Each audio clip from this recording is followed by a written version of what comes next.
سیاسی مفادات نکالنے کی کوشش کریں گے تو عدالت اب اس سے زیادہ کیا کر کے دے. چیف جسٹس صاحب روسٹرم اپنے بینچ سے اتر کے تو خود الیکشن تو نہیں کروا سکتے.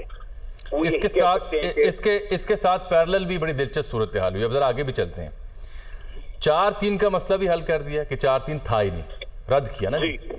پھر جو عشرت علی صاحب ہیں ان کے دستخطوں سے ہی 6 رکنی بینچ بھی جاری ہو گیا, اس کا اعلان بھی, یعنی عشرت صاحب بھی عشرت میں ہیں, اور پھر وہی بینچ 2 بجے بھی سماعت کرنے جا رہا ہے.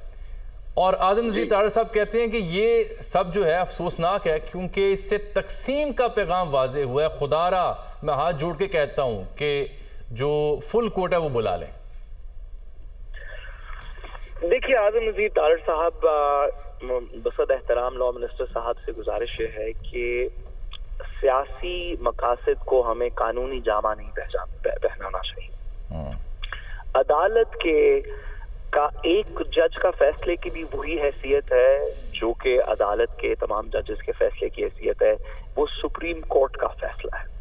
آپ یہ نہیں کہہ سکتے کہ میں اپنی مرضی کے جج کے سامنے سنواؤں گا تو سپریم کورٹ کا فیصلہ مانوں گا, اگر یہ جو جج صاحب لیفٹ پہ بیٹھے ہیں یہ کہیں گے تو میں نہیں مانوں گا, اور جو رائٹ پہ بیٹھے ہیں وہ کہیں گے تو میں مانوں گا. عدالت کی, قانون کی, آئین کی assumption یہ ہے کہ اس سیٹ پہ جو کوئی بھی بیٹھا ہے وہ کسی کو پسند ہے نہیں پسند, اس کے فیصلے سے آپ ایگری کرتے نہیں کرتے, وہ ہماری عدالت عظمیٰ کا فیصلہ ہے, وہ کسی شخص کا فیصلہ نہیں ہے. یہ بندیال صاحب کا فیصلہ نہیں ہے, یہ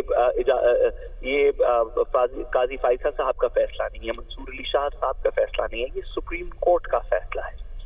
تو لاء منسٹر صاحب کو جن کی آئینی اور ریاستی رسپانسبلٹی ہے کہ وہ سپریم کورٹ کو آئین کو اور پاکستان کے قانون کو تحفظ دیں, اس کی پاسداری کریں, میں بصد احترام کہوں کہ یہ شاید مناسب نہیں ہے کہ وہ کہیں کہ جو 3 ممبر بینچ سپریم کورٹ کا فیصلہ ہے یہ ناکافی ہے یا یہ درست نہیں ہے یا اس سے ابہام پیدا ہو رہا ہے, اور جب تک وہ دیگر لوگ نہیں بیٹھیں گے تو ہم فیصلہ ہمارے لیے قابل قبول نہیں ہوگا.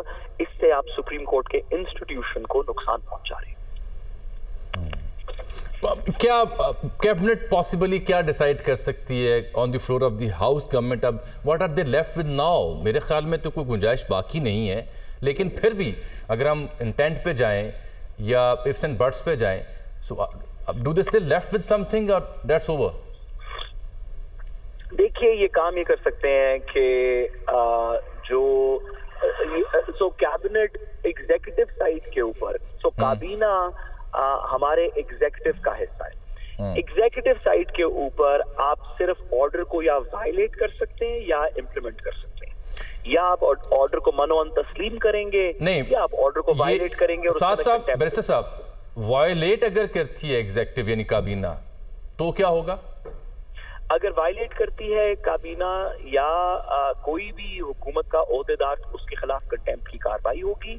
عدالت لوگوں کو ڈسکوالیفائی بھی کر سکتی ہے. اس کا مطلب ہے کہ یوسف رضا گیلانی صاحب کی طرز پہ اس وقت کے وزیر اعظم یا ان کی کابینہ اگر حکم عدولی کرتی ہے, اور جو کہ آج فیصلے میں لکھا گیا ہے, الیکشن کمیشن کو پابند کیا گیا کہ اگر آپ سے کوئی ادارہ تعاون نہیں کرتا تو آپ عدالت سے رجوع کریں گے تاکہ پھر ہم مناسب حکم جاری کریں, تو اس کا مطلب ہے اگر کابینہ وائلیٹ کرتی ہے تو اس کا مطلب ہے ایک اور وزیر اعظم بھی نااہل ہو سکتے ہیں.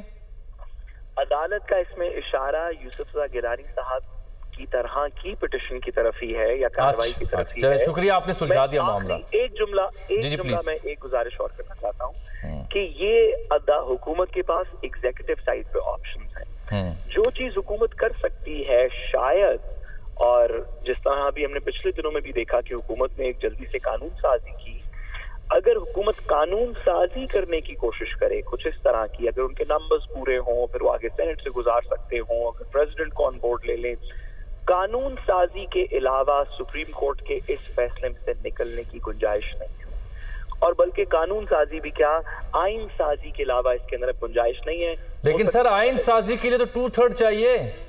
آئین سازی کے لیے 2/3 چاہیے, قانون سازی کے لیے بھی آپ یہ ابھی جس طرح سپریم کورٹ کے آپ نے جوڈیشل امینڈمنٹ پاس کی کچھ دن پہلے کہ سپریم کورٹ کے آرڈر کے خلاف اپیل ہو سکتی ہے, وہ بھی ابھی تک پوری طرح امپلیمنٹ نہیں ہوئی کیونکہ وہ سینٹ سے پاس نہیں ہوئی. سینٹ کے بعد پریزیڈنٹ نے اس کو